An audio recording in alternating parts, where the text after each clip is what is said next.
Welcome to Somerset Weekly Wrap-Up for the week of July 23rd to July 29th. The Selectmen met with a representative of Waste Management on Wednesday to discuss collection issues in Somerset. Jim Nocella, Area Director of Public Sector Solutions for Waste Management, said that difficulty hiring drivers with commercial driver's licenses has been a problem for the company and said there is a problem with that industry-wide. He said it has impacted Waste Management's business dramatically. He said Waste Management has offered a lot of incentives to hire new drivers.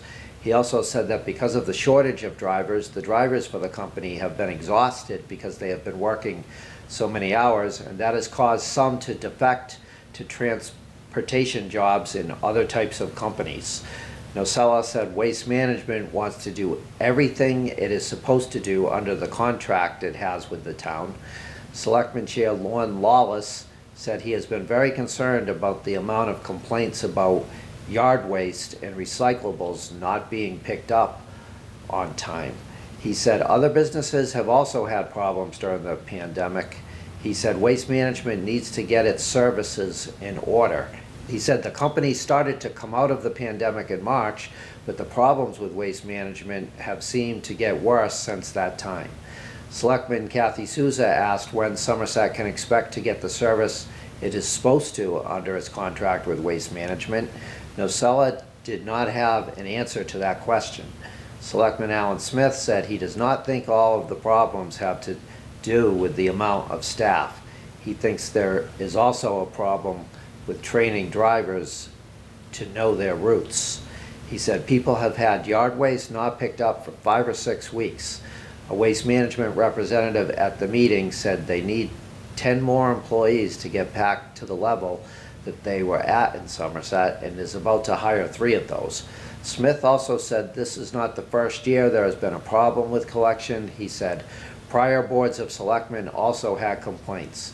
He said Waste Management needs to have more than enough staff during times of the year when employees typically have vacations. Smith said there were a lot of businesses shut down during the pandemic that did not need trash pickup, so Waste Management should have had the resources for municipal collections. Nocella agreed to come back to a selectmen's meeting after Labor Day to give the board an update on progress made towards providing the collection service that Waste Management is supposed to under its contract with the town. At their meeting on Monday night, the selectmen appointed members to the Economic Development Committee. The members include Dennis and Dottie Auclair of Auclair's Market, Paul Cogley, a member of the Advisory and Finance Committee, Jeff Marks, a Somerset resident who owns Mallard Printing in Fall River, Virgil Pacheco, who is a member of the Planning Board, Allison Fonts, the founder of the South Coast Open Air Market, Nicholas Liakos, who owns the townhouse building in the center of town and who has owned several businesses over the years, Thomas Richardson, and Richard Ritchie. Selectman Alan Smith, who works in mall management, will also be a member of the committee. The Selectmen approved of temporary use of Luther Avenue to County Street to Gifford Avenue for the Somerset Music Town Festival parade that is scheduled for October 17th. The Music Town Festival also has a ball scheduled for October 7th, a Kiddies Day for October 9th, and a concert night scheduled for October 12th. The Somerset Berkeley Regional School Committee endorsed the parade at its meeting on Tuesday night. Somerset Friends of Music President Kim Ferreira and Music Town Festival co-chair Donna Murphy attended the meetings. Somerset Berkeley Regional High School Principal Susan Brailsford presented a vision of the graduate for SBRHS to the Regional School Committee on Tuesday night. The vision is a set of skills and competencies that the high school wants its students to have before they graduate. It is based on the acronym RADER, with the letters standing for resiliency, academics, independence, digital citizen, empathy, and respectful. Input from the community, teachers, parents, and students were taken into consideration for the vision, which was worked on over the last 19 months. Brailsford said the vision of the graduate should be worked on not just at the high school, but in pre-kindergarten through grade 12.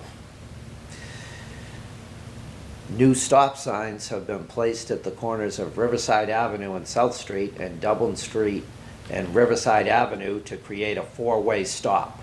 Police are monitoring the intersection and will give warnings to drivers to give them a chance to get to know the new four-way stop. The selectmen approved of the change in the intersection. In sports, the Somerset Baseball League 10U All-Star team made it to the championship game of the East Braintree Machado Tournament by the Sea last weekend. The team beat East Braintree, Norwell, and Walpole before losing to Holbrook in the final. Members of the team are Brady Moraes, Nolan Jean, Connor Dorsey, Lucas St. Laurent, Logan Roy, Julian Davidson, Miles French, Dylan Frazier, Aiden Bell, Noah Soderstrom, Jackson Levesque, and Carter Richardson. The coaches are Brian Moniz, Ronnie French, team manager John Pereira, and coach Jeff Moraes. Back in the Day will be performing as part of the Somerset Recreation Department's free summer concert series starting at 6 p.m. on August 4th at Pierce Beach Park. Back in the Day is an 80s tribute band. There will also be food trucks at the park for the concert. Thank you for tuning in to Somerset Weekly Wrap Up this week. We will see you with news from around town.